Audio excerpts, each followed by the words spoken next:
elastomers. So what are elastomers? Elastomers are, for example, an example of elastomer is rubber. जैसे rubber का कोई wire इतना हो, इतनी लेंथ का, अगर हम इसको सपोज इलोंगेट करें तो मुझे लगता है इसको इलोंगेट करके इतना ज्यादा खींचा जा सकता है। तो ऐसे कुछ मटेरियल्स होते हैं जिनको उनकी जो एक्चुअल लेंथ है ना उसका मल्टीपल टाइम्स इलोंगेट किया जा सकता है, उनको कहते हैं इलास्टोमर्स। तो मैं यहां लिख देता हूं substances which can be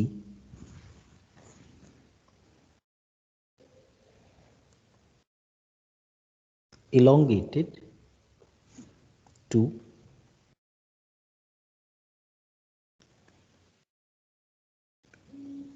several times of their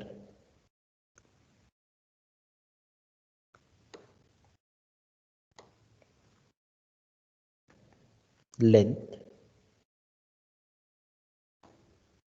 are called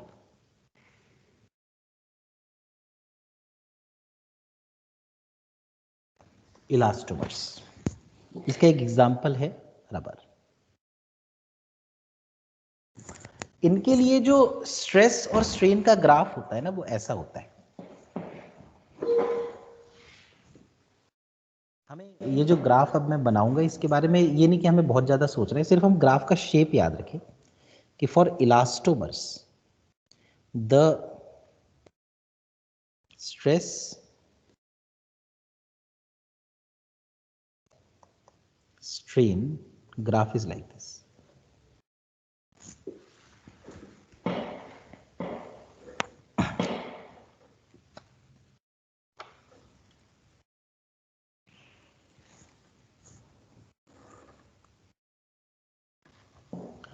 इसके बाद एक और छोटा सा पॉइंट है सर, लेकिन ये ग्राफ क्या डिपिक्ट करता है सर? ये एक्चुअली नॉर्मल चीज़ों के ग्राफ जैसा नहीं है ना। नॉर्मल में तो क्या होता था, पहले वो प्रोपोर्शनल लिमिट होती थी, फिर इलास्टिक लिमिट होती थी, है ना। ये क्या है, ये always they are elastic. Okay sir. ठीक है।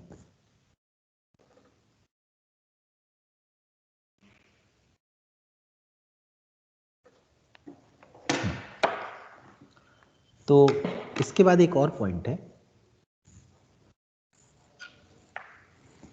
Factors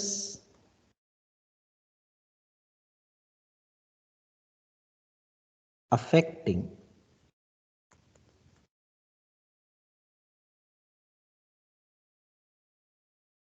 elasticity।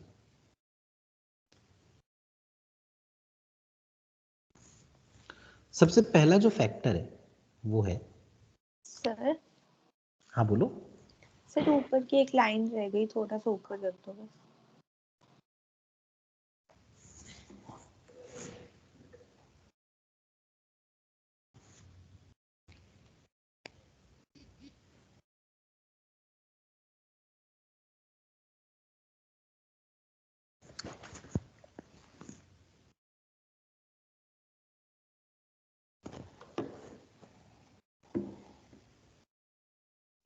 हो गया sir, thank you. Factors affecting elasticity, सबसे पहला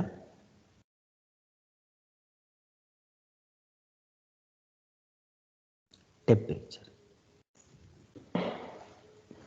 टेम्परेचर में लिखा हुआ है कि जो मॉड्यूलस ऑफ इलास्टिसिटी होता है ना, it decreases with rise in temperature. Modulus मतलब यंग्स मॉडुलस, बल्क मॉडुलस या मॉडुलस ऑफ रिजिडिटी, तो हम लिख सकते हैं द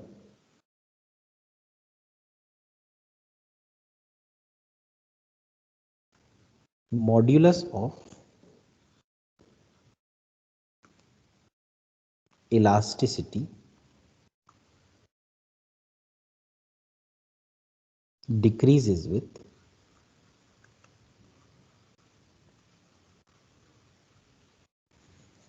increase in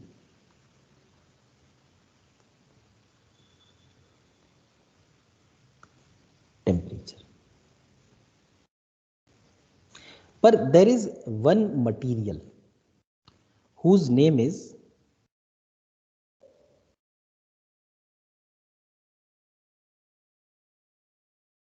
इनवार.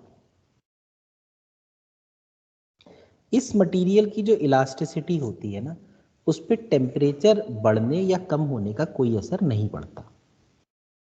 तो हम ये कह सकते हैं the elasticity of Invar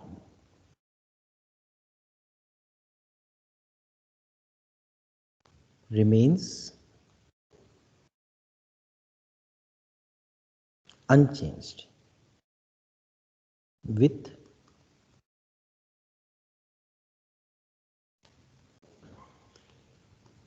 change in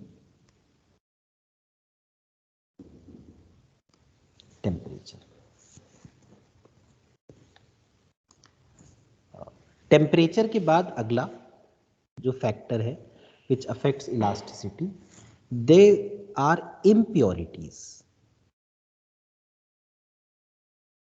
impurities का मतलब होता है जैसे हम अगर किसी एक मटेरियल में कोई दूसरा मटेरियल मिला दें, जैसे आयरन में एल्यूमिनियम मिला दें, ठीक है, इस तरीके से, तो क्या होता है कि कुछ impurities को मिलाने से तो इलास्टिसिटी बढ़ती है और कुछ impurities को मिलाने से इलास्टिसिटी कम होती है.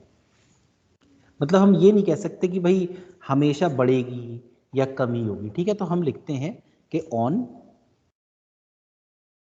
Addition of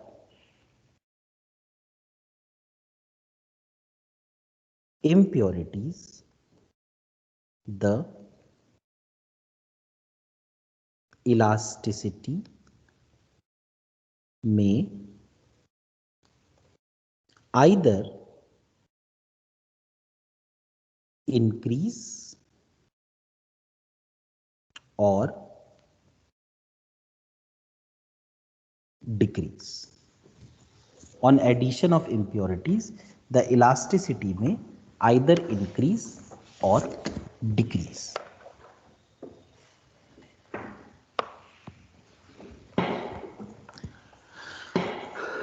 After this, the third point is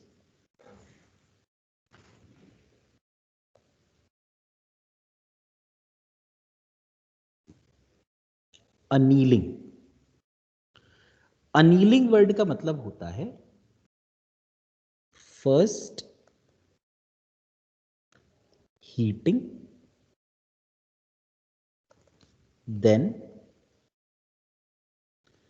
slowly cooling. पहले हीट करना और फिर उसको धीरे धीरे कूल करना. तो अनीलिंग करने से ना, ये जो है अनीलिंग करने से जो इलास्टिसिटी होती है ना, वो कम हो जाती है. तो मैं यह लिख देता हूं कि on annealing the elasticity decreases. और फोर्थ है हैमरिंग.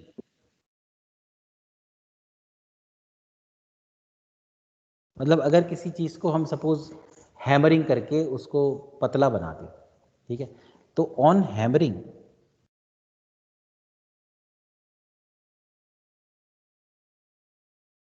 The elasticity increases. तो ये 4 पॉइंट है, आप इनको कॉपी कर लें और कोई डाउट हो तो बताओ. वैसे तो थ्योरी है.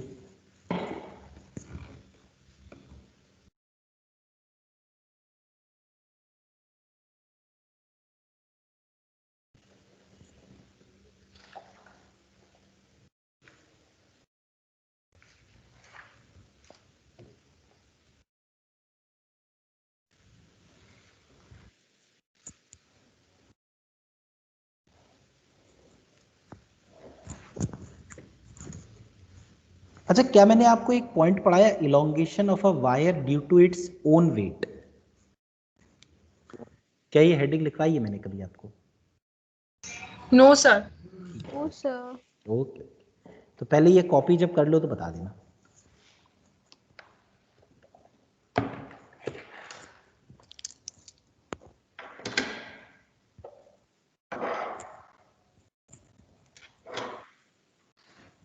So done.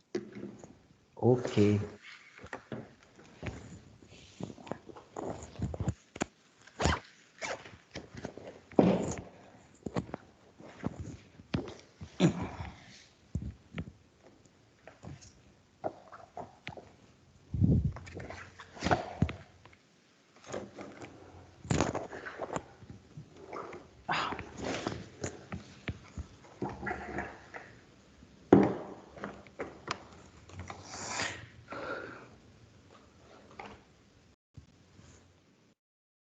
तो एक डेरिवेशन है, करते हैं इस डेरिवेशन को। सर हल्का सा ऊपर कर दो बस। Okay,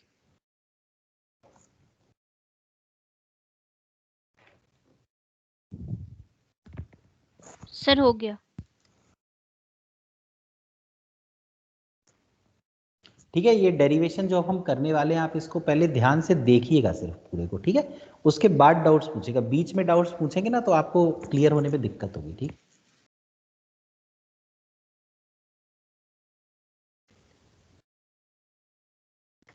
elongation of a wire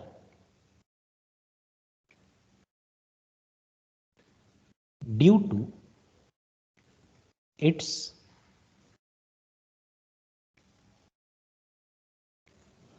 own weight।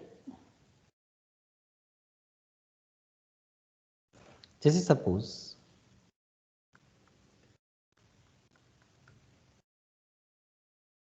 ये एक वायर है, इस पूरे वायर का मास है m और इसकी लेंथ है l।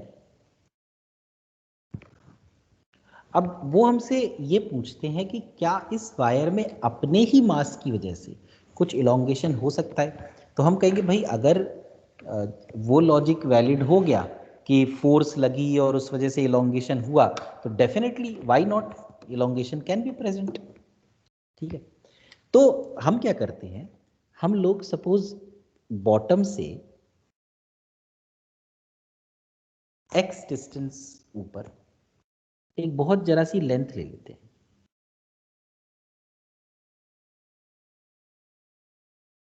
इस लेंथ को dx मान लेते हैं।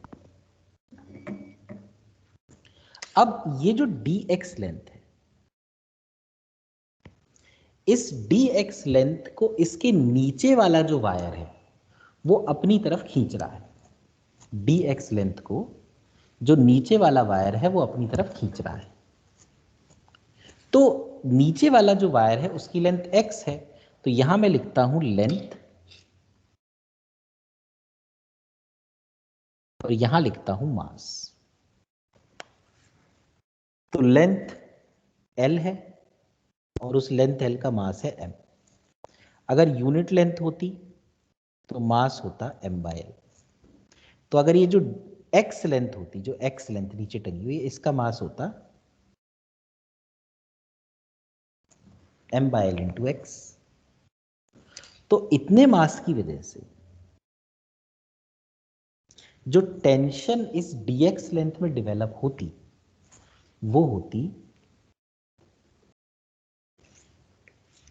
T is equal to mx/l into G. Excuse me sir. हाँ बोलो अंश। सर सर इसमें ये x जो है ये dx को खींच रहा है, मतलब जो हाँ x है। हाँ बिल्कुल बिल्कुल, जो x है ये dx को खींच रहा है। यस। ठीक है, तो टेंशन हो गई m x और g/l। इस टेंशन की वजह से ये जो dx लेंथ है इसमें थोड़ा सा इलोंगेशन हो जाएगा। तो जो लेंथ पहले dx थी वो अब dx से बढ़ के D X plus some small delta into X हो गई।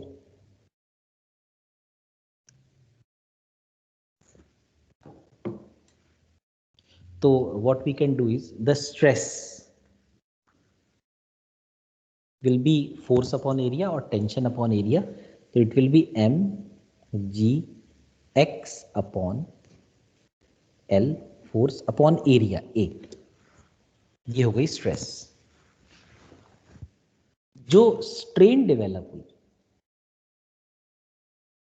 तो ओरिजिनल लेंथ यहाँ dx थी और लेंथ बढ़ के dx प्लस डेल्टा एक्स हो गई, तो चेंज आया डेल्टा एक्स का और लेंथ कितनी थी dx, जिसमें चेंज आया। अब स्ट्रेस अपॉन स्ट्रेन होता ही यंग्स मॉडुलस, तो stress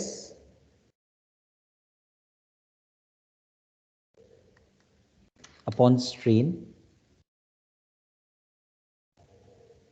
is equal to Young's modulus. तो m g x dx upon a l is equal to y and delta x. So we can integrate it both the sides. y को मैंने integration से बाहर ले लिया क्योंकि ये तो एक कांस्टेंट होता है, ठीक है।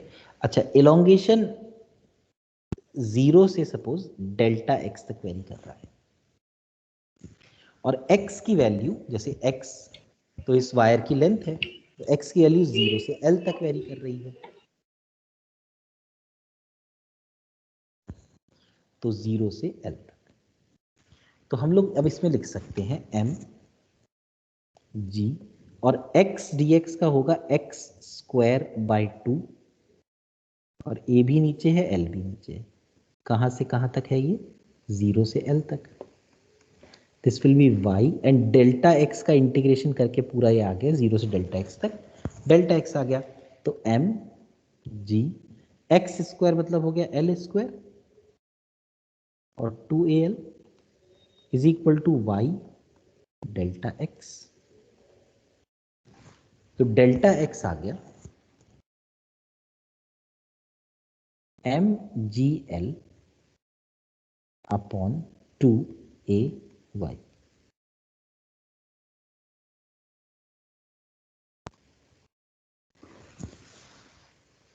अब इस पूरे को देख लो, कोई अगर डाउट हो तो बताना। सर बोलो सर ये 0 से डेल्टा x तक क्यों था, ये समझ नहीं आया। भाई, इलोंगेशन। अब इलोंगेशन बिल्कुल जैसे अब वायर के बिल्कुल नीचे की बात करें, यहाँ की, यहाँ, तो यहाँ पर तो कोई नीचे वायर है ही नहीं, अच्छा। इलोंगेशन होगा ही नहीं, और सबसे ऊपर इलोंगेशन डेल्टा एक्स तक पहुंच जाएगा। तो पहले ये वाला देखो, ये वाला पार्ट क्यों हुआ कॉपी? सर तो हमने एलोंगेशन को डेल्टा एक्स मान लिया ना फिर सिर्फ। हाँ, डेल्टा एक्स मान लिया, सही कह रहे हो। पहले ये कर लो कॉपी। सर जो मतलब नेट एलोंगेशन हुई है इस वायर में, जो मतलब पूरी एलोंगेशन हुई है इस वायर में। पूरी इलोंगेशन डेल्टा एक्स हुई है। Okay sir. तो लेकिन वो एलोंगेशन dx की है या x की है या पूरी वायर की है? नहीं नहीं, जो dx था ना उसकी इलोंगेशन तो स्मॉल डेल्टा एक्स थी। Yes sir. पूरे वायर की इलोंगेशन वो कैपिटल वाला जो डेल्टा ट्राइंगल वाला है वो इनटू एक्स है। Yes sir. तो मतलब पूरे वायर की है जो कैपिटल एक्स वाला।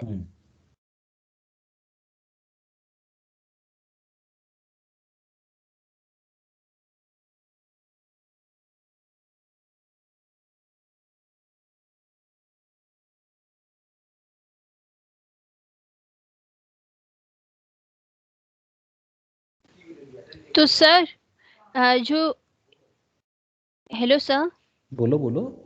तो सर जो वायर की उसके मास की वजह से जो इलोंगेशन होती है वो हर केस में होती है? बिल्कुल, अगर वायर का मास होगा तो ऑब्वियसली इलोंगेशन तो होनी चाहिए। अच्छा, okay sir.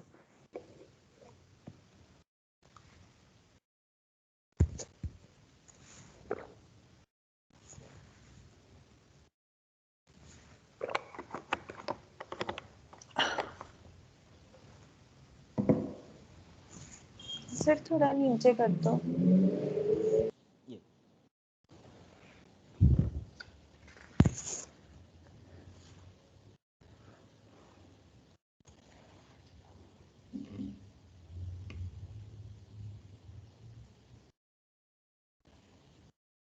Sir yes, sir 0 से डेल्टा एक्स आपने कंसिडर किया सर, ये 0 टू डेल्टा एल नहीं ले सकते? ले सकते हो। तो डेल्टा एल की वैल्यू आ जाएगी mgl/2ay। Okay sir.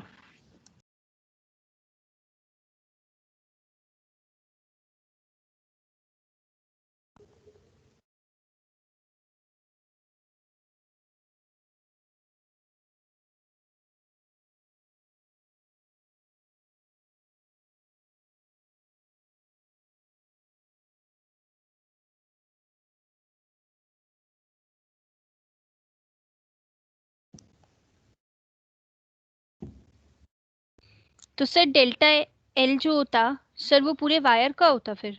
अरे ये डेल्टा एक्स भी तो पूरे वायर का ही है, वो तो वो कह रही है कि डेल्टा एक्स या डेल्टा एल ले लो, यानी कि ठीक है वो ले लो। आंसर में थोड़ी कोई चेंज आएगा भाई, जीरो से डेल्टा एक्स की जगह जीरो से डेल्टा एल लिखोगे तो क्या कोई चेंज आ जाएगा क्या? खुद ही बताओ। No sir. ओके वही सर। तो।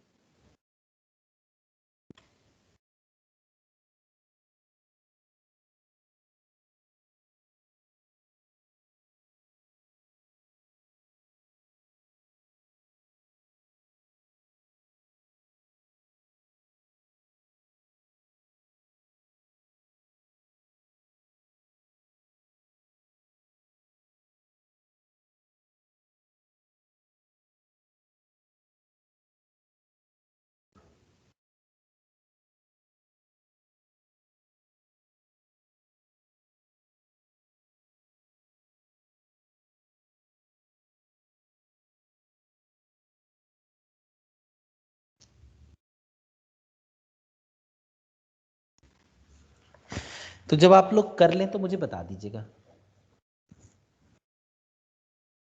सर हो गया। ठीक है, done sir. Okay okay okay. अब एक टॉपिक मैं आपको पढ़ा रहा हूँ। ये टॉपिक वैसे इस टॉपिक का ना मतलब अभी पढ़ना नहीं चाहिए, ये पढ़ना चाहिए एक चैप्टर है थर्मल प्रॉपर्टीज के बाद, ठीक है। लेकिन चूंकि इन्होंने यहाँ पे अभी दे रखा है इसलिए मैं बता देता हूँ, ठीक है। एक ना छोटा सा टॉपिक है, there is a topic known as thermal expansion.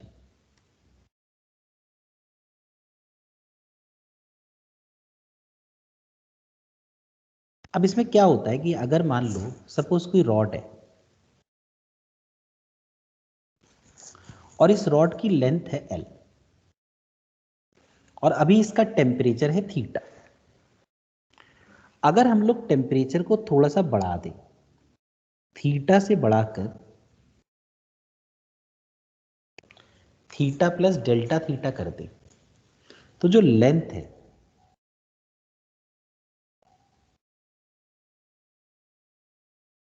वो भी L से बढ़कर L प्लस डेल्टा L हो जाएगी। तो थर्मल एक्सपेंशन के एक दो पॉइंट्स हैं कि ये जो डेल्टा L है ना, यानी चेंज इन लेंथ जो है, it will first thing it will be proportional to the original length. अगर ओरिजिनल लेंथ ज्यादा हुई तो इलोंगेशन ज्यादा होगा। दूसरा, delta L is proportional to delta theta. जितना ज्यादा टेम्परेचर हम बढ़ाएंगे उतनी ही ज्यादा लेंथ बढ़ेगी। तो अगर मैं इन दोनों को कंबाइन कर दूं तो delta L is proportional to आया एल इंटू डेल्टा थीटा। अब जैसे ये प्रोपोर्शनैलिटी साइन अगर हटाया जाए तो प्रोपोर्शनैलिटी साइन हटा के delta L is equal to एक कोई कांस्टेंट आएगा। वो जो कांस्टेंट होता है ना उसको लिखते हैं alpha into L into delta theta. तो ये जो है ना, ये एक इक्वेशन है डेल्टा एल की। यहां पर अल्फा होता है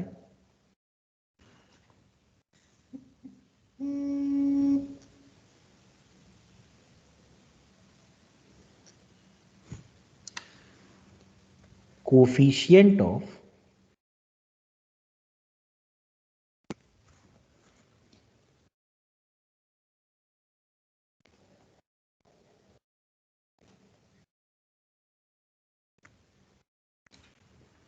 linear expansion, coefficient of linear expansion, इसकी यूनिट्स होती हैं डिग्री सेल्सियस की पावर -1।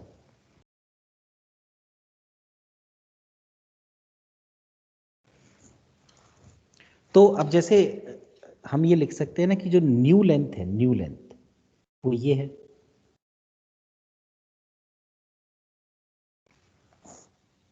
यानी कि न्यू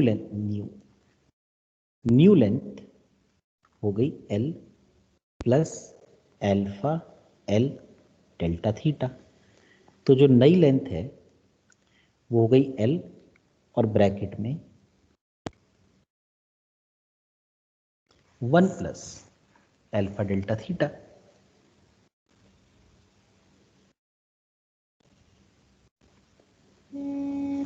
तो this is one formula.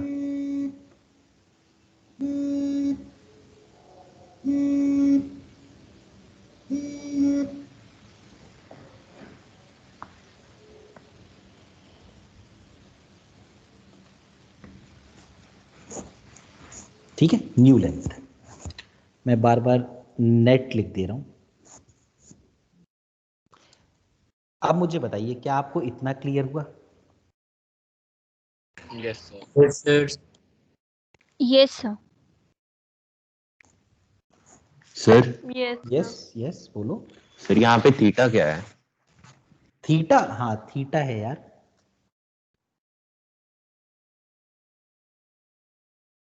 Temperature. Okay sir.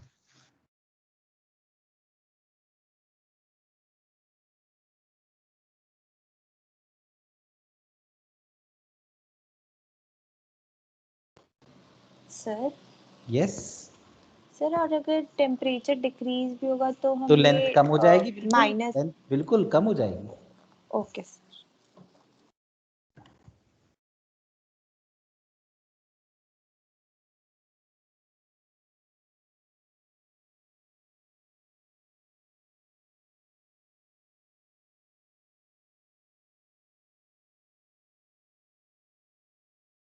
ठीक है, पर आप मुझे बताइए, ये एक्सपेंशन हो गया, लेंथ बढ़ गई, लेकिन क्या कोई फोर्स लगाई हमने? No sir.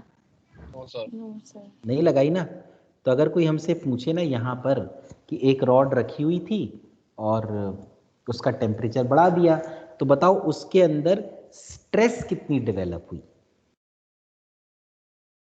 तो वो स्ट्रेस हीट की वजह से डेवलप होगी ना। Sir zero. Sir zero. Zero, क्योंकि कोई फोर्स तो लगी नहीं, ये तो टेम्परेचर बढ़ाने से लेंथ बढ़ गई। समझे?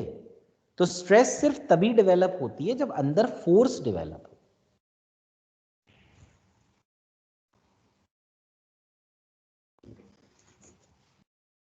क्लियर हुआ? सर तो स्ट्रेन की वैल्यू तो डेल्टा एल बाय एल होगी ना? स्ट्रेन भी, स्ट्रेस और स्ट्रेन का तो कॉन्सेप्ट ही वो है कि अगर फोर्स लगाने से एलोंगेशन या कंप्रेशन हो तब। Okay sir. ठीक है, सर मतलब स्ट्रेन भी जीरो होगा? हाँ, इसमें कुछ नहीं होगा, न स्ट्रेस न स्ट्रेन। ओके मतलब सर। इसमें वो प्रॉपर्टीज ऑफ सॉलिड का लॉजिक ही नहीं है ना, ये तो थर्मल एक्सपेंशन है। ये लेंथ चेंज करने का अलग तरीका है।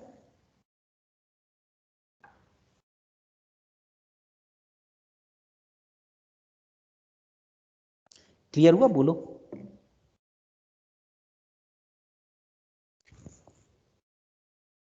तो फिर आगे यस बताओ। सर। अब एक चीज देखना, सपोज ये रॉड है,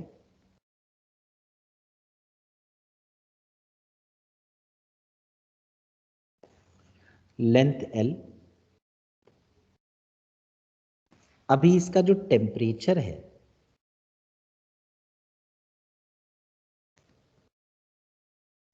वो है थीटा।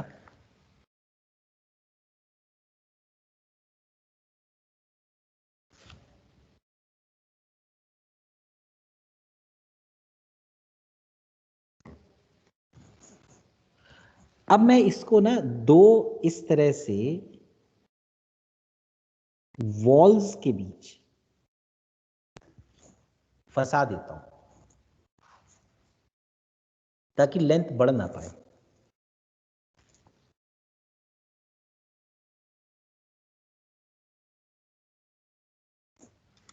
और फिर मैं इसका टेम्परेचर इंक्रीज करता हूं थीटा से बढ़ा के थीटा प्लस डेल्टा थीटा कर देता हूं।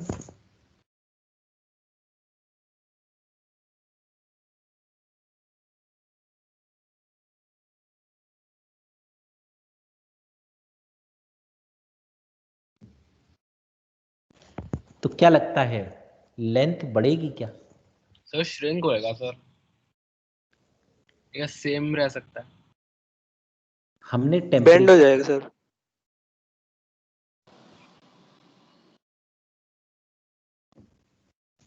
हमने टेम्परेचर सर बढ़ा दिया, बेंड हो जाएगा। हमने टेम्परेचर बढ़ा दिया और इसको बेंड नहीं होने दे रहे।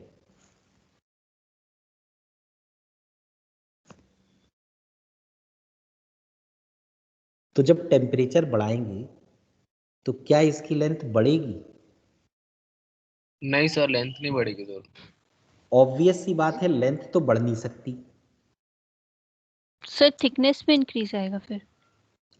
लेकिन अगर आप ये कहते हैं कि लेंथ बढ़ नहीं सकती तो फिर तो ये लॉजिक ही गलत हो गया कि टेम्परेचर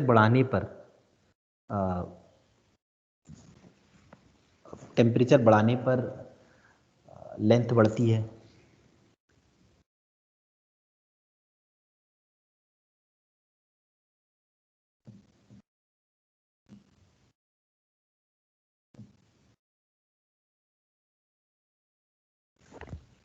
तो आखिर क्या होना चाहिए? रेडियस बढ़ जाएगी। रेडियस तो रॉड के पास होता ही नहीं है।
तो कोई कुछ सर समझ ये पा रॉड सर ये रॉड जो होगा सर ये वॉल के उधर से हट सकता है मतलब?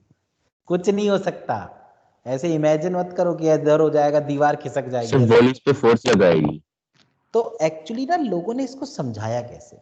लोगों ने कहा कि देखो ये रॉड लेंथ बढ़ाना तो चाहती है पर लेंथ बढ़ा नहीं पा रही क्योंकि दीवार है। तो ये रॉड क्या करेगी? ये रॉड इस दीवार पे इस तरफ फोर्स लगाएगी और इस दीवार पे इधर फोर्स लगाएगी। बदले में ये दोनों दीवार, दोनों वॉल्स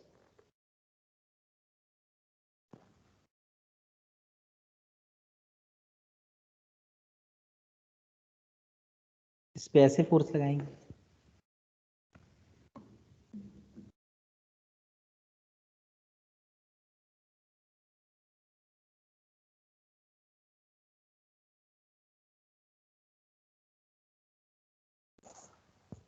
तो यहां पर जो दीवार हैं उन्होंने इस पर कंप्रेसिव फोर्स लगाई। Yes sir. Yes sir. अब लोग ये कहते हैं कि भाई टेम्परेचर बढ़ने से जितनी लेंथ बढ़नी चाहिए उतनी ही लेंथ ये फोर्स कम कर देती है। मतलब जैसे अगर ये सपोज वॉल नहीं होती तो लेंथ L से बढ़कर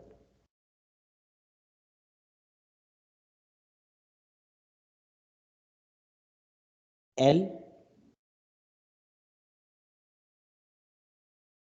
1 प्लस अल्फा डेल्टा थीटा हो जाती।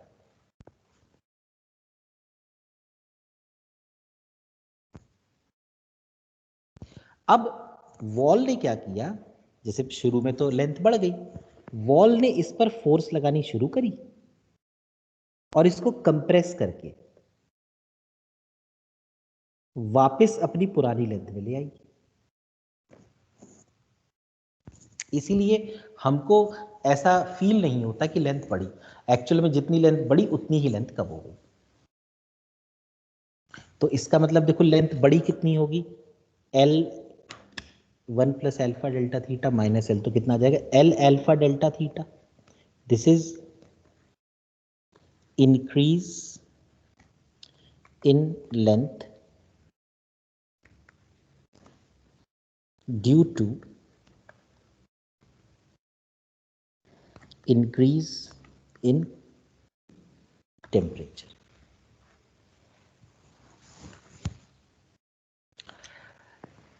डिक्रीज भी इतनी हुई। तो अब मैं देखो ये फोर्स F है, ये वाली फोर्स F और ये वाली फोर्स F, तो जो स्ट्रेस हुई, अब जो डेवलप हुई स्ट्रेस वो हुई, जो स्ट्रेन है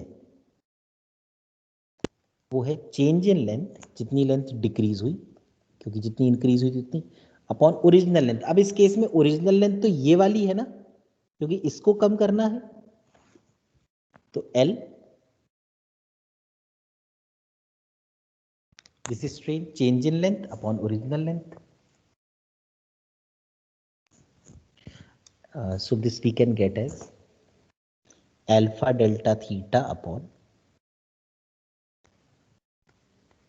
तो now stress upon strain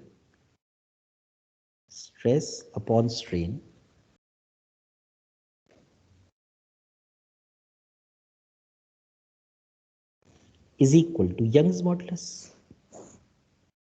अब इसमें suppose we do some approximation, तो हम लोग ये कह देते हैं ये जो अल्फा होता है ना, इसकी वैल्यू अगर आप किसी भी चीज़ की वैल्यू देखेंगे ना तो वो अप्रोक्सीमेटली 10 टू द पावर -11 होती है। तो ये अल्फा तो 1 के कंपैरिजन में बहुत कम है, so we can neglect alpha delta theta in comparison with 1। So it will be F and 1 plus nothing, so 1 upon A alpha delta theta is equal to Y। तो F की वैल्यू, जो फोर्स कंप्रेसिव फोर्स जो walls ने इस rod पर लगाई वो है Y for Young's modulus, A for area, alpha for coefficient of linear expansion and delta theta. This is the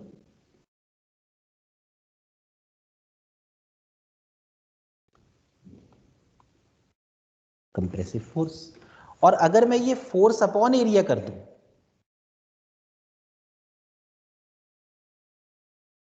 तो ये फोर्स अपॉन एरिया कहलाता है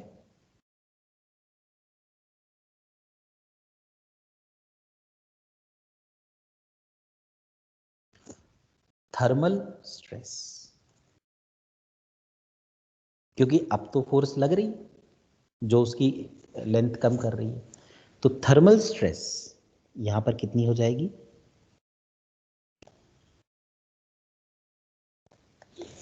फोर्स अपॉन एरिया यानी Y alpha delta theta.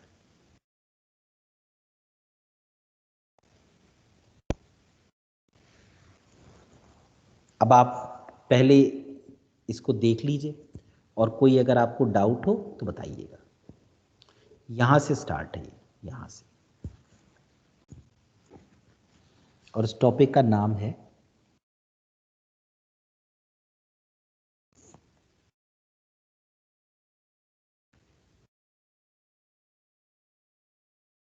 Thermal stress.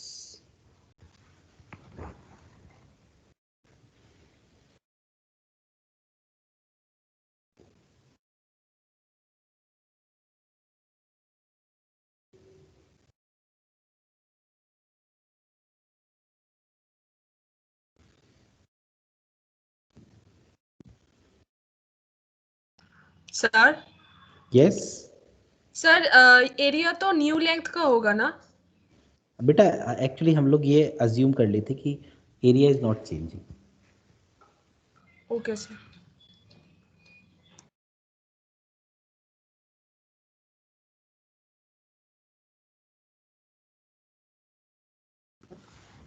Sir नीचे करना। ये वाला topic ना, वैसे मैं आपको, मुझे नहीं लगता कि ये वाला टॉपिक इस चैप्टर में पूछेंगे, क्योंकि इसमें ये जो थर्मल एक्सपेंशन है ना, ये थर्मल एक्सपेंशन अगले मतलब फ्लूइड्स के बाद फिर अगले चैप्टर में, एक के बाद अगले चैप्टर में। लेकिन मैंने सोचा कि चलो करा ही देता हूँ, लगे हाथ दे रखा है, बिकॉज इट इज गिवन।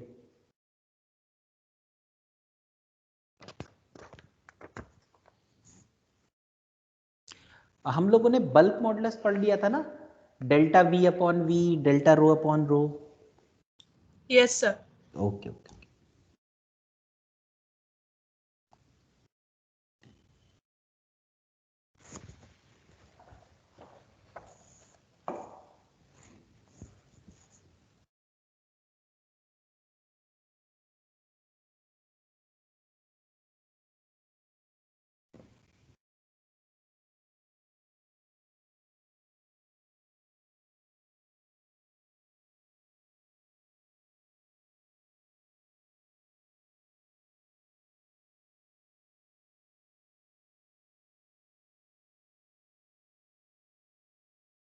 हो गया सर।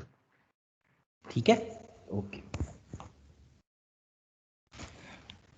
और छोटे छोटे ऊपर कर दो। ओहो, ओके ओके, ठीक है।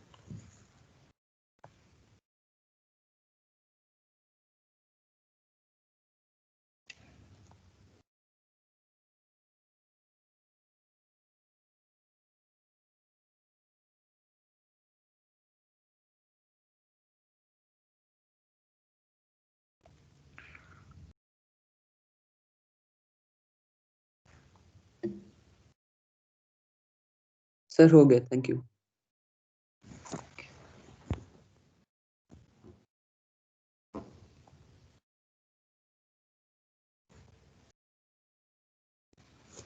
ठीक है ना। इसके बाद फिर एक दो थ्योरी वाले टॉपिक है, जैसे एक टॉपिक है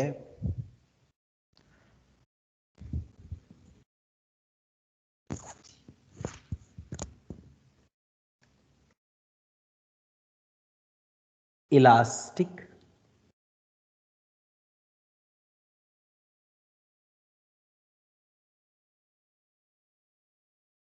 हिस्टेरेसिस। एक्चुअली हिस्टेरेसिस का मतलब क्या होता है, जैसे सपोज हमने किसी वायर को खींचा, तो आप लोगों को याद हो एक पॉइंट था कि some wires are perfectly elastic. It means that when the load is removed, they come back to their natural position. अब जैसे रबर है, रबर हमेशा ही परफेक्टली इलास्टिक है, रबर की लेंथ कभी भी कितना भी खींच लो वापस चली जाती। लेकिन रबर के साथ एक दिक्कत क्या है कि रबर इज एन इलास्टोमर। जैसे अगर मैं एक स्ट्रेस और स्ट्रेन ग्राफ बनाऊं,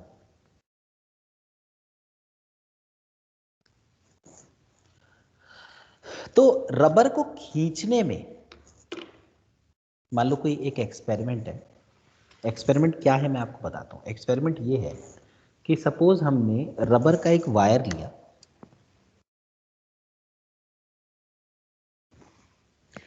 इसके एक एंड को तो हमने दीवार से बांध दिया और एक एंड पर फोर्स लगाई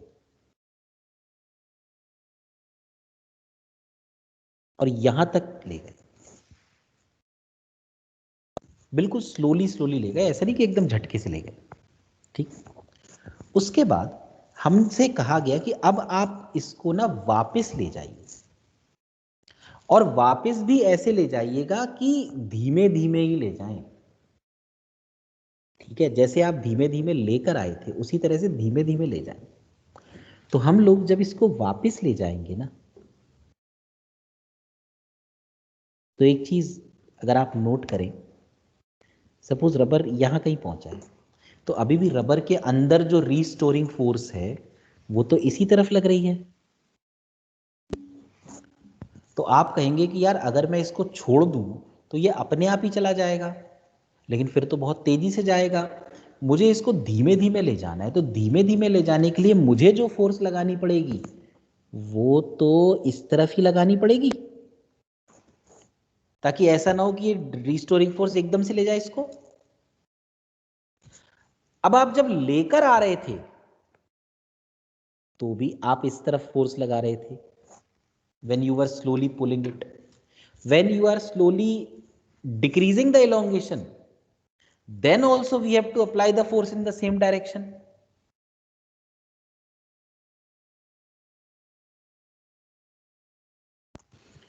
तो Yes, sir.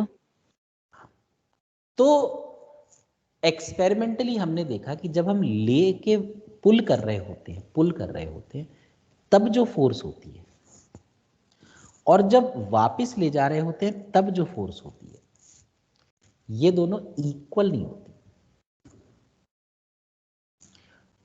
Slowly and slowly पुल करने में जो फोर्स लगती है वो कम लगती है, और स्लोली एंड स्लोली वापस ले जाने में जो फोर्स लगती है वो ज्यादा लगती है। This is an experimental fact, ठीक है?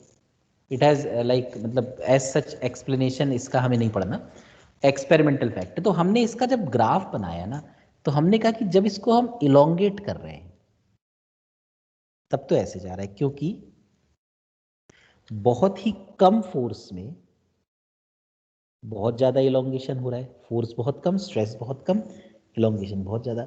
लेकिन वापस जब ला रहे हैं ना, तो धीमे धीमे लाने में फोर्स ज्यादा लगती है। ही स्ट्रेन के लिए ज्यादा फोर्स या ज्यादा स्ट्रेस लगानी पड़ेगी, उतनी ही स्ट्रेन के लिए ज्यादा फोर्स या ज्यादा स्ट्रेस। तो ये ऐसे जब ले गए और ये ऐसे, देखिए तो ये जो कर्व होती है ना, in which first we are elongating and then we are decreasing the elongation, इस ग्राफ को कहते हैं hysteresis curve.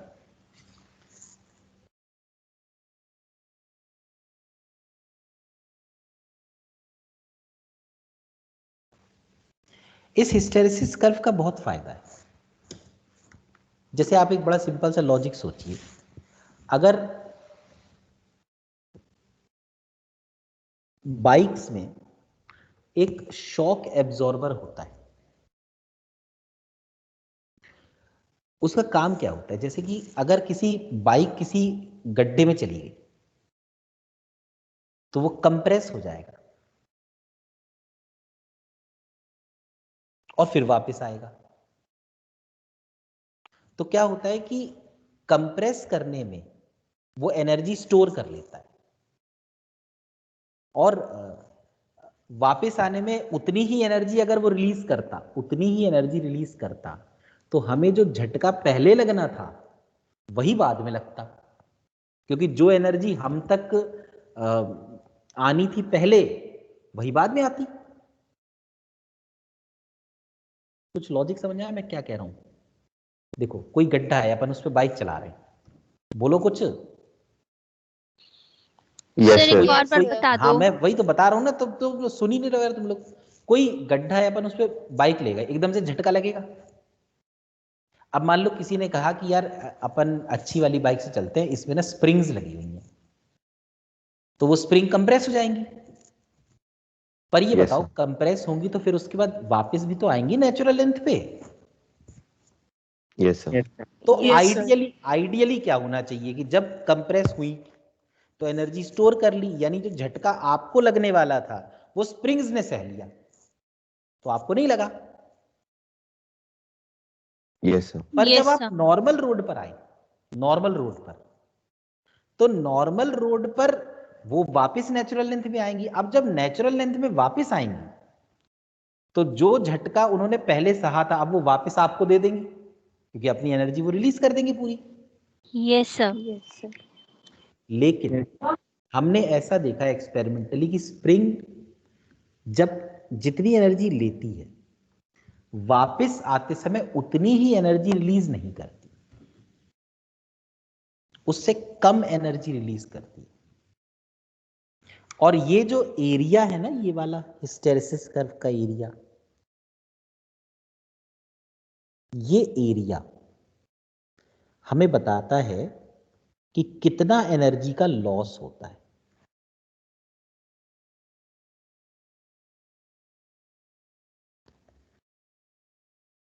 Energy loss during elongation and sir compression। Sir हाँ बोलो। सर स्प्रिंग एनर्जी को एब्जॉर्ब कैसे कर लेती है, मतलब तो कि उसकी पूरी वापस से तभी नेचुरल लेंथ पे नहीं तभी आती? तो स्प्रिंग खराब हो जाती ना। प्रैक्टिकली देखा जाए, हम तो आइडियली पढ़ते हैं, लेकिन प्रैक्टिकली देखा जाए तो धीरे धीरे स्प्रिंग की इलास्टिसिटी खत्म हो जाती, क्योंकि जितनी एनर्जी वो ले रही है उतनी रिलीज नहीं कर रही।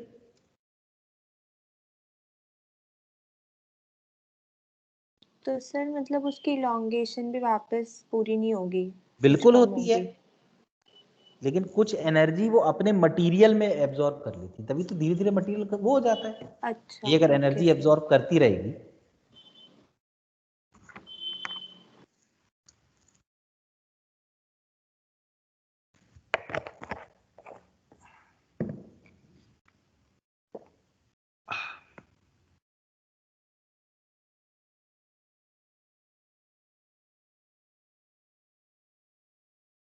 तो ये जो हिस्टेरेसिस कर्व के अंदर का एरिया होता है ना, ये हमें बताते हैं कितनी एनर्जी का लॉस होगा। अब आप मुझे ये बताइए, अगर हमारे पास दो तरह की स्प्रिंग्स हैं, एक स्प्रिंग के लिए हिस्टेरेसिस कर्व ये है,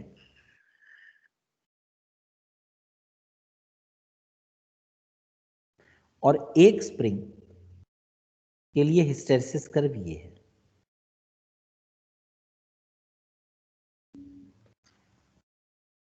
तो कौन सी ऐसी स्प्रिंग होगी जिसमें एनर्जी का लॉस ज्यादा होगा?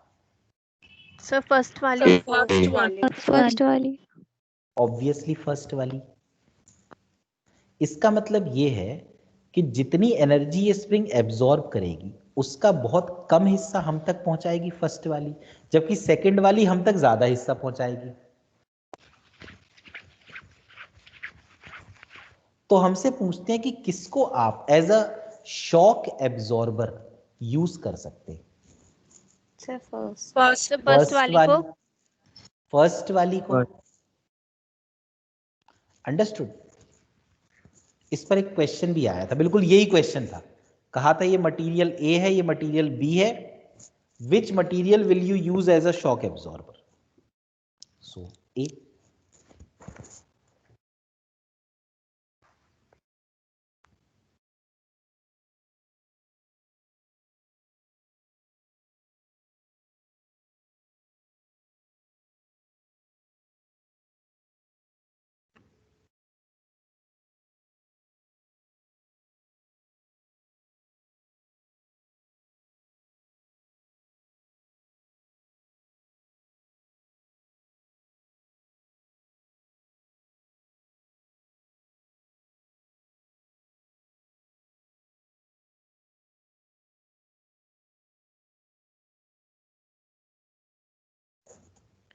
अंडरस्टूड।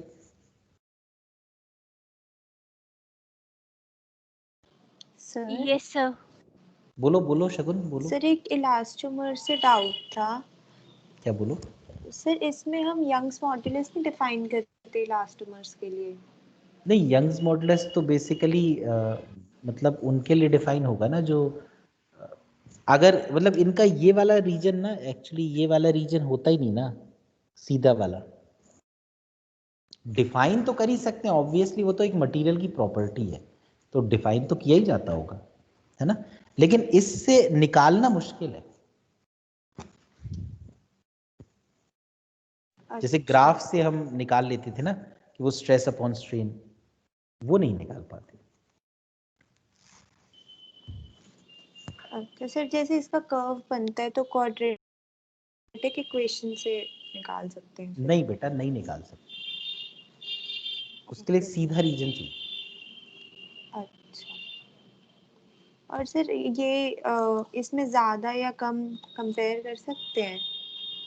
इलास्टोमर्स के लिए ज्यादा होगा या फिर कम होगा? एक्चुअली यंग्स मॉडुलस स्लोप होती है, तो अगर स्लोप ज्यादा हो तो ये कह सकते हैं यंग्स मॉडुलस ज्यादा है, लेकिन वो सीधे जब स्ट्रेट लाइन होती है उसकी स्लोप होती है ना, यहाँ तो कर्व है हाँ जी सर, है ना। ओके।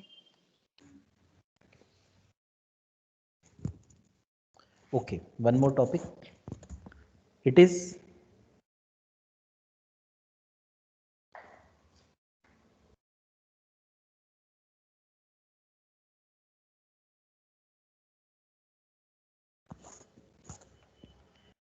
Poisson's ratio. इसका सिंबल है सिग्मा।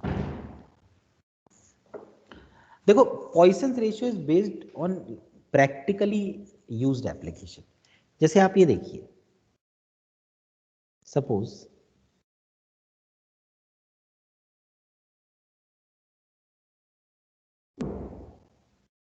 ये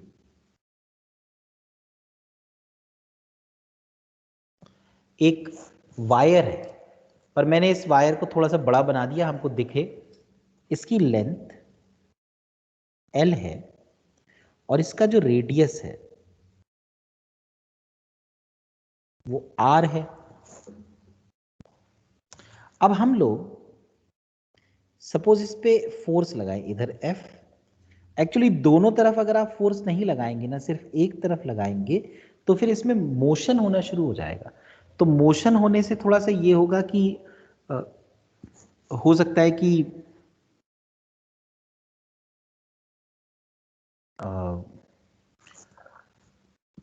इलोंगेशन हो या ना हो, बट अगर हम दोनों तरफ फोर्स लगा देंगे तो एक फोर्स एज अ सपोर्ट काम करेगी और एक फोर्स इलोंगेट करने लगेगी और रुका रहेगा।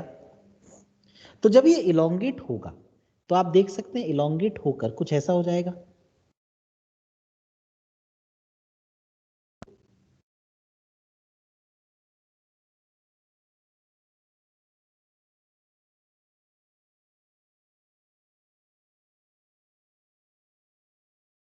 मतलब लेंथ तो बढ़ जाएगी और बढ़कर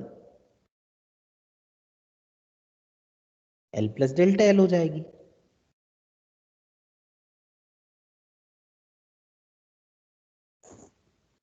और रेडियस कम हो जाएगा ना, obviously if we speak practically radius will decrease, if we speak practically radius will decrease. और कम तो हो जाएगा, लेकिन मैंने आपको एक बार ये भी बताया था कि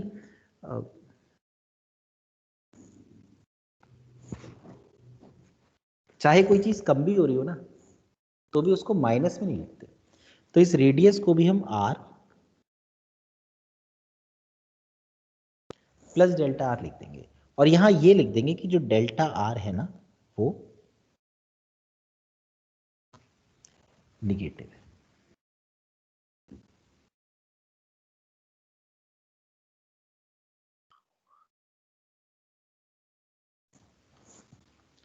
तो पॉइसन नाम का जो आदमी था उसने कहा कि देखिए, आपने फोर्स एक्स एक्सिस में लगाई और एक्स एक्सिस की लेंथ बढ़ भी गई, तो एक टर्म हुआ लॉन्गिट्यूडिनल स्ट्रेन, जो डेल्टा एल अपॉन एल हुआ। लेकिन एक्स एक्सिस में फोर्स लगाने से एक्स एक्सिस के परपेंडिकुलर वाले जो एक्सिस हैं, जैसे वाई एक्सिस या जेड एक्सिस, इनकी लेंथ कम हो गई।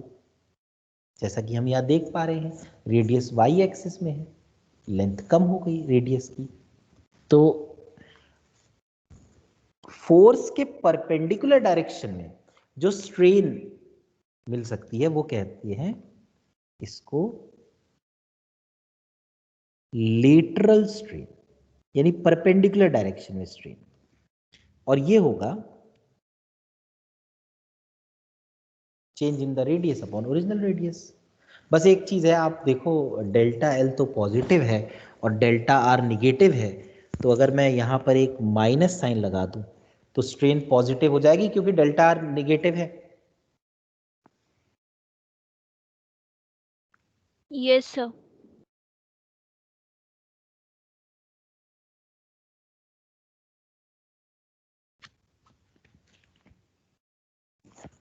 ठीक है ना। तो पॉइसन्स रेशियो जो होता है ना,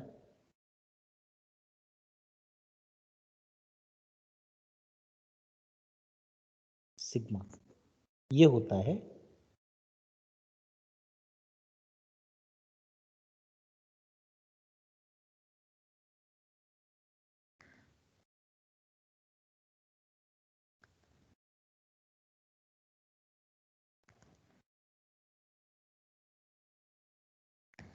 lateral strain upon longitudinal strain.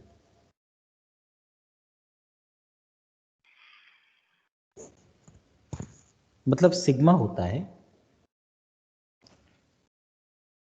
Lateral strain मतलब minus delta R by R divide by longitudinal strain मतलब डेल्टा एल अपॉन एल।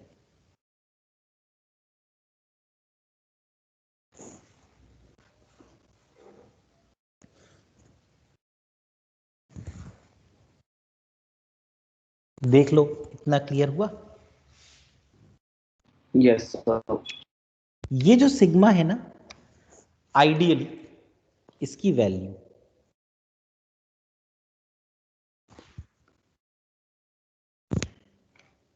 0.5 और -1 के बीच में होती है।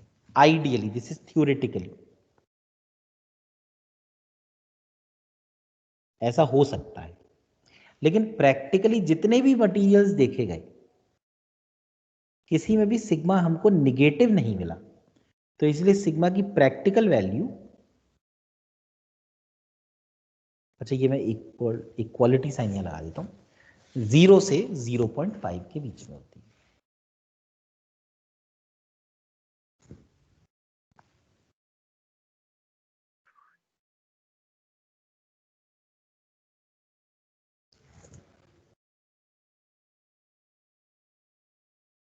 सर 0 भी नहीं हो सकती? एक्चुअली ना प्रैक्टिकली तो 0 भी नहीं होती, क्योंकि पता 0 का मतलब क्या होता है। प्रैक्टिकली इट कैनॉट बी 0, क्योंकि 0 का मतलब आप ये देखिए, अगर मैं ये सिग्मा को 0 रख दूं तो 0 is equal to whole divide by delta L by L, तो डेल्टा आर बाय 0 यानी डेल्टा आर 0, यानी वो कहते हैं कि क्या ऐसा प्रैक्टिकली पॉसिबल है कि लेंथ हम इंक्रीज करें पर रेडियस डिक्रीज ही ना हो? Is it possible practically? No. No sir. थोड़ा बहुत तो डिक्रीज करेगा ही। Yes sir. तो अब जैसे ये सिलेंडर था, दिस वाज द सिलेंडर, इसके लिए sigma was minus delta R by R divide by delta L by L. So delta R by R is minus sigma delta L by L.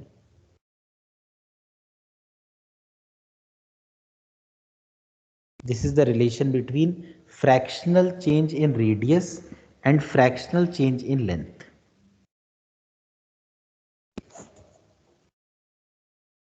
अच्छा, अगर ये जो है ये एरिया A है, suppose the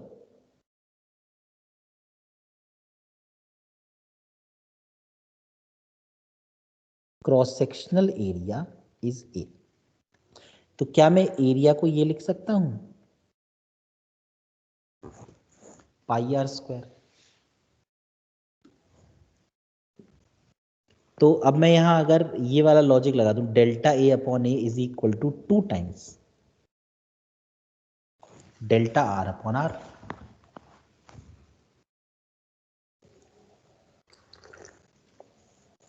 तो delta r upon r is minus sigma delta L upon l, 2 times and minus sigma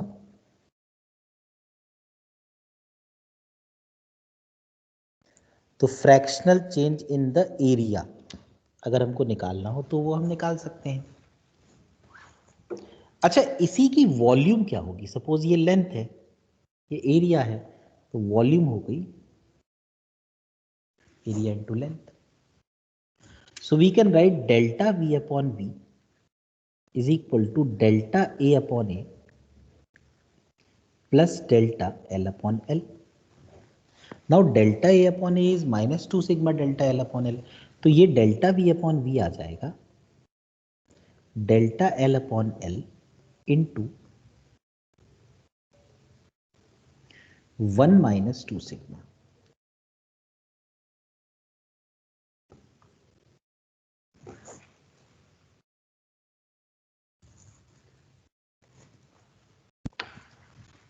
तो ये है रेडियस में फ्रैक्शनल चेंज कैसे निकालें, एरिया में कैसे फ्रैक्शनल चेंज निकालें, और वॉल्यूम में कैसे निकालें। लेकिन क्या आपने कई बार ऐसा सुना है कि लेंथ बढ़ा दो तो रेडियस कम हो जाएगा, एरिया कम हो जाएगा, पर वॉल्यूम में तो कोई चेंज आता ही नहीं है?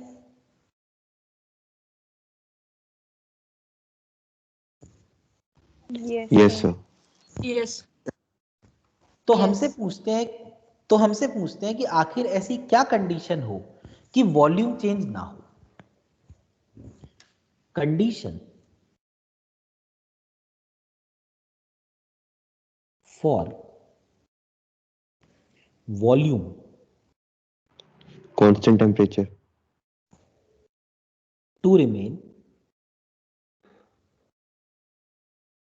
कांस्टेंट। तो कंडीशन ये है कि अगर वॉल्यूम कांस्टेंट है तो इसका मतलब डेल्टा वी इज 0, और अगर डेल्टा वी 0 है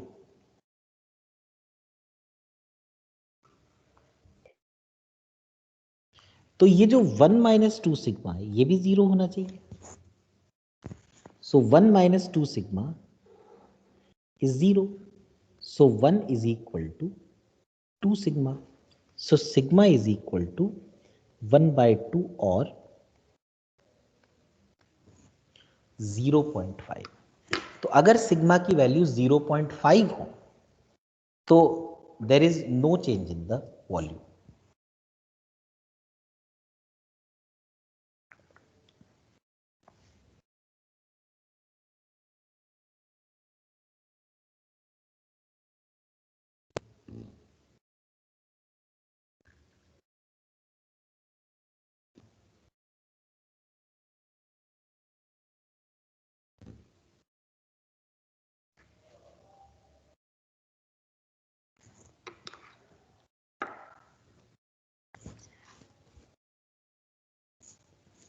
हो गया clear?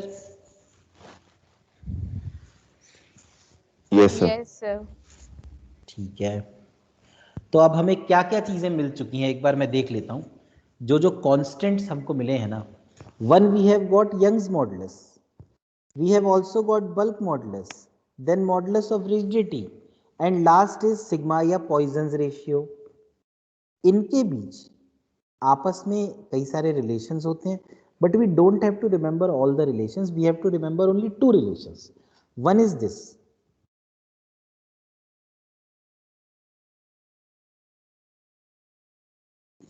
y is equal to 2 eta bracket 1 plus sigma। This is relation between Young's modulus, modulus of rigidity and Poisson's ratio। One more relation is there, y is equal to 3b 1 minus 2 sigma।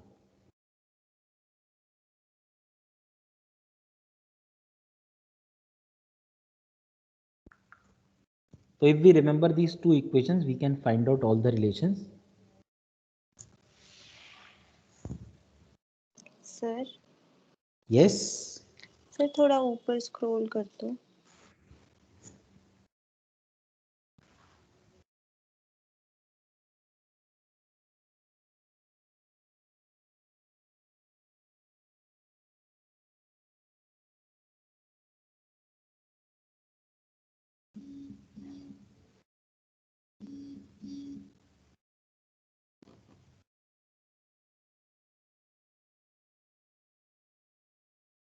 Sir इसमें 1 - 2 sigma को 0 क्यों put किया था?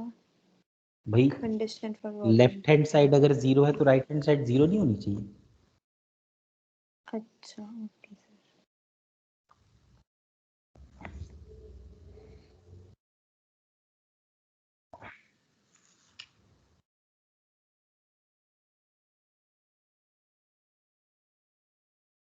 हो गया sir.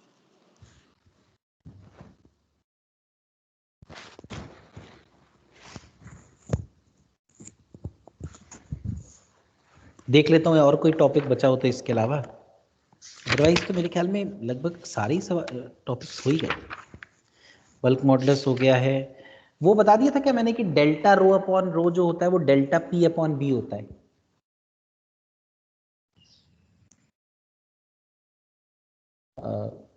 एक बार check कर लो.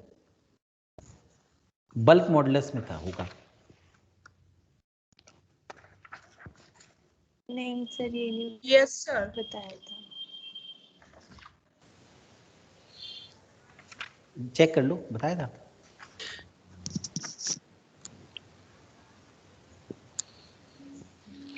Sir रो वाला, हाँ सर बता दिया था आपने, फ्रैक्शनल हाँ चेंज रो. इन डेंसिटी. हाँ हाँ वही तो. हाँ सर बता दियो. सर बता दिया था सर. ठीक है. वैसे तो देखो मैक्सिमम टू मैक्सिमम इस चैप्टर से एक क्वेश्चन आता है. ठीक है. एक और टॉपिक है लेकिन फिर भी मैं जितने टॉपिक्स हो सकता है चाहे थ्योरी वाले चाहे वैसे न्यूमेरिकल वाले सारे ही आपको एक बार बता देता हूँ. एक टॉपिक है बेंडिंग ऑफ बीम्स.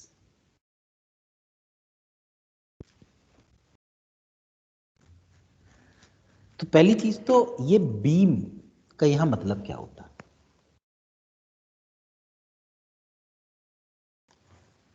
तो कोई जानता है बीम का मतलब?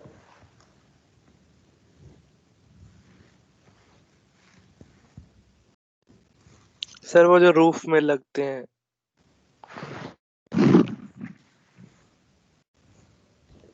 रूफ में लगते हैं यार. सही कह रहा हूँ रूफ में ही लगते हैं बीम.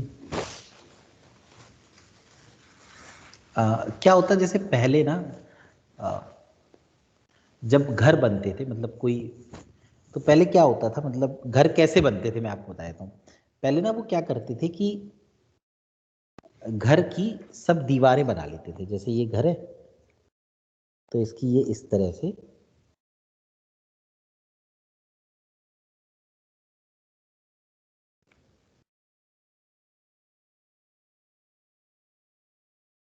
बहुत पहले की बात है. मतलब ऐसा नहीं कि अभी की बात है 10-20 साल पुरानी. तो ये होगी बात मतलब लगभग हुई 50-60 साल पुरानी. पहले जो घर बनते थे वो ऐसे बनते थे कि पहले ये वाली दीवार बन गई फिर ये वाली दीवार बन गई फिर पीछे वाली दीवार बन गई फिर ये बन गई. और जब पूरे चारों दीवार बन जाती थी ना तो ऊपर इसके ऐसे छत लगाते थे.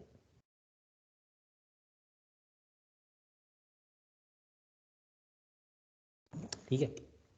अब ये जो तरीका था ना घर बनाने का इसमें एक दिक्कत क्या होती थी कि दीवारें तो बड़ी आराम से बन जाती थी लेकिन जब छत रखते थे तो उस छत के लिए कोई सपोर्ट तो है नहीं. तो वो क्या करते थे ऐसा कुछ करते थे कि एक इधर पे ऐसे खूब सारे लकड़ी के रख देते थे. इनके ऊपर छत बना लेते थे और फिर धीरे धीरे करके ना ये लकड़ी के ये नीचे से हटाते थे. अब जब वो ये हटाते थे ना तो उसमें क्या होता था कि कभी कभी छत गिर जाती थी.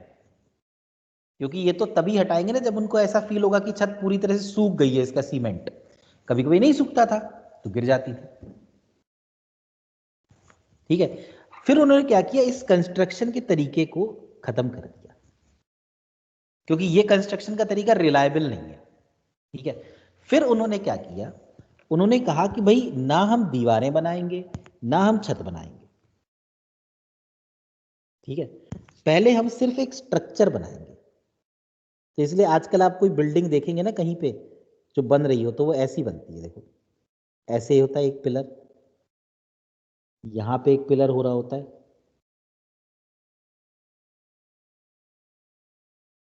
इधर पे होता है, इधर पे होता है। ठीक है, इस तरीके से ये सब ऐसे आपस में जुड़ जाते हैं, फिर इसके ऊपर बना देते हैं। अभी कोई न छत बनाई गई है न दीवारें बनाई गई हैं, सिर्फ ऐसे पिलर्स बनाए जा रहे हैं। Yes sir. इसके बाद वो क्या करते हैं, इसके बाद दीवारें नहीं बनाते। ठीक है, इसके बाद छत बनाते हैं। अब लेकिन इसमें भी तो वही दिक्कत है कि गिर सकती है छत। तो इसलिए वो अब ये जो पिलर्स है ना, इनके बीच में इस तरह की ऐसी बीम्स, ये बीम हटाते नहीं है, ये बीम वहीं रहती है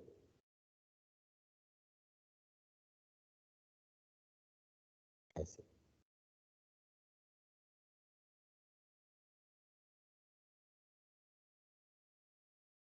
ये कहलाती है बीम।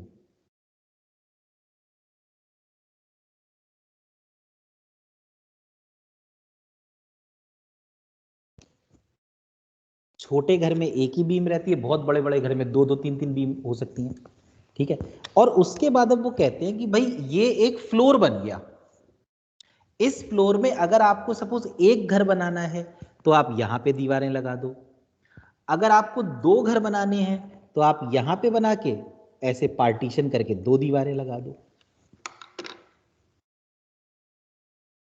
लॉजिक क्लियर हुआ? Yes sir.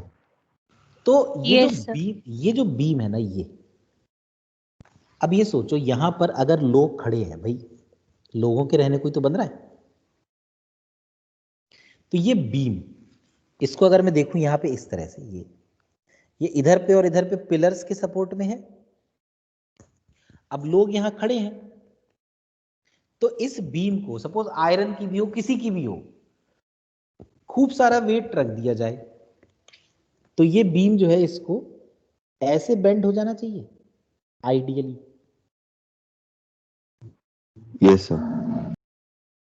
यही लॉजिक कहलाता है बेंडिंग ऑफ बीम। मतलब वो लोग ये चाहते हैं कि बेंडिंग ना हो, बेंडिंग ना हो। ठीक है, तो पहले बीम थी ऐसे,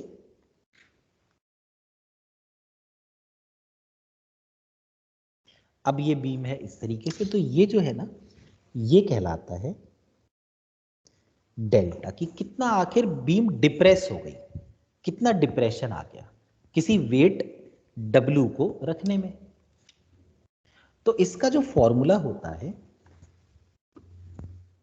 डिप्रेशन का, ये होता है W L⁻³ upon 4 YB D⁻³ यहां मैं आपको सबके बारे में बता देता हूं। W मतलब तो वेट है।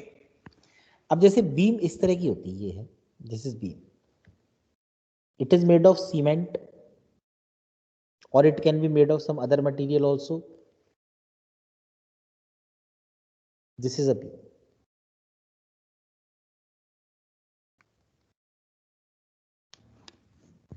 इसकी लेंथ ये है L, WL³ में दिस इज L।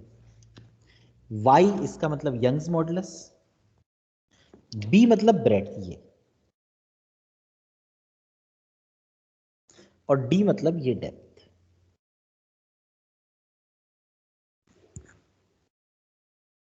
अब बताइए क्या आपको समझ में आया? सर ये फॉर्मूले का डेरिवेशन हमारे सिलेबस में नहीं है।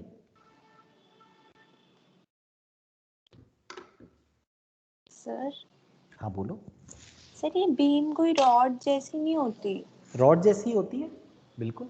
तो सर फिर इसमें हम इसकी जैसे अगर आप ना मतलब ये आपको दिख भी जाएगी, जैसे एक घरों में वो होता है ना फॉल्स सीलिंग, यस जिसमें वो सर, होता है ना फॉल्स सीलिंग, यस सर, और एक एक्चुअल सीलिंग है। तो वो फॉल्स सीलिंग बनाई इसलिए गई क्योंकि एक्चुअल सीलिंग जैसे छत होती है ना, उस छत में ना किसी एक जगह एक बहुत मोटा सा ऐसे दिख रहा होगा, एक लाइन जाती हुई। कभी आप गौर कीजिएगा, कुछ ऐसे घर होते हैं ना जैसे जो जिनमें बहुत डेकोरेशन नहीं होता, ठीक है, उनमें आप हाँ जी देखिएगा सर। छत से ना आपको दिखेगी ऐसे लाइन जाती हुई, एक बहुत मोटी सी बीम टाइप की होती है, वो लाइन जा रही होती है। अच्छा, तो सर ये जो लेंथ और ब्रेथ है सब ये उस बीम का ही है? ये उस बीम की लेंथ, उस बीम की ब्रेथ, उस बीम की हाइट या डेप्थ। अच्छा, ओके सर। सर W क्या बताया? वेट जो उस पे रखा हुआ है, जैसे किसी ओके सर। कमरे में कुछ वेट होगा ना, तो वो पूरा कमरे की छत एक बीम के ऊपर,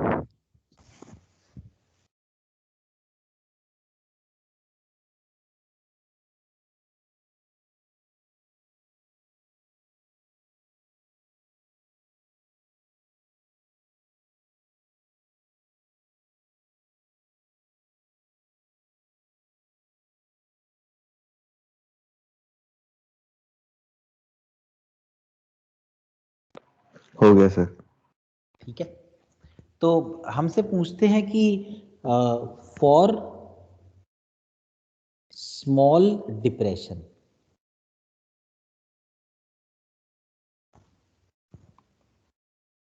क्या होना चाहिए।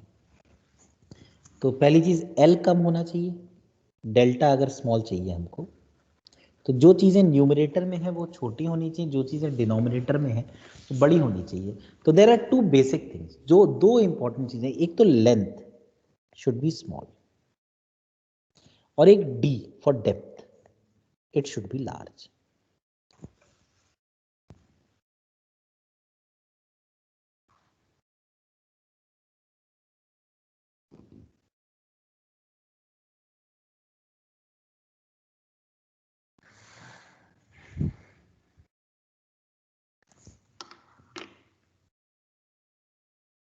अब जैसे ये भी तो है, एक चीज सोचो ना, अर्थ है,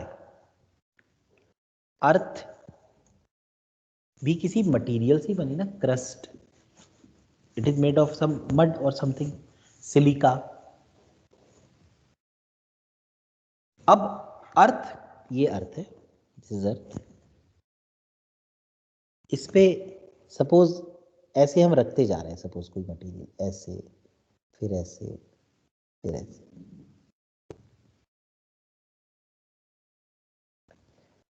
क्या एक टाइम ऐसा नहीं आएगा कि ये जो मटेरियल है, इस मटेरियल का फोर्स अपॉन एरिया यानी वेट, स्ट्रेस, जो ये मटेरियल इस अर्थ की सरफेस पे लगाएगा, वो इसकी ब्रेकिंग स्ट्रेस से ज्यादा हो जाएगी।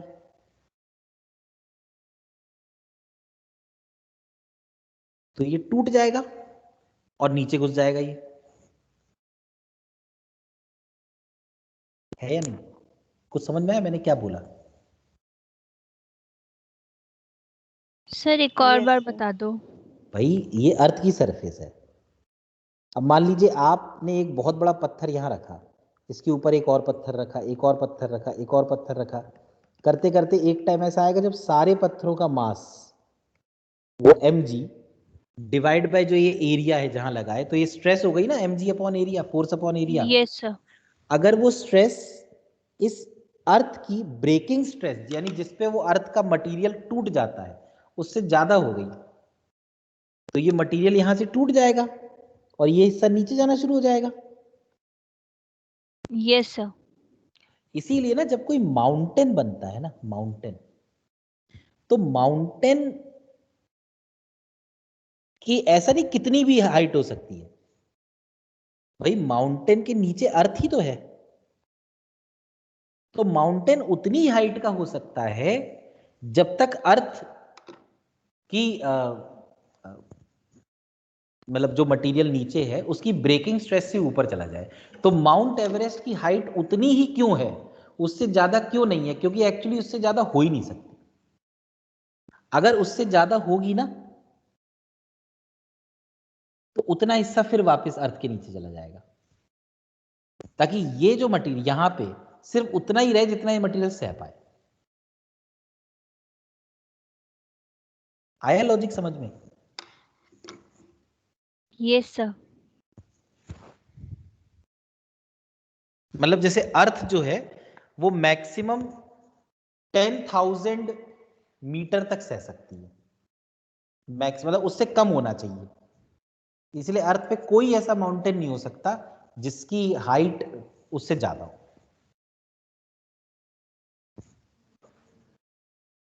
ठीक है, तो अगली क्लास में फिर शुरू करते हैं फ्लूइड्स। अच्छा हाँ, एक चीज तो मैं बताना भूल गया, कल आप लोगों की एक क्लास है 3 बजे से 4:30 बजे तक। ठीक है, एक्स्ट्रा क्लास है कल 3 to 4:30।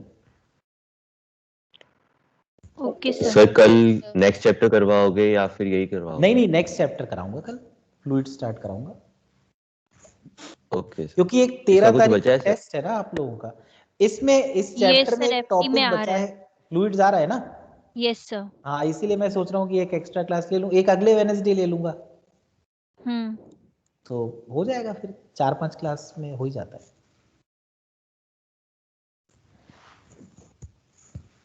ठीक है फिर, okay bye bye. Thank you sir. Okay okay okay.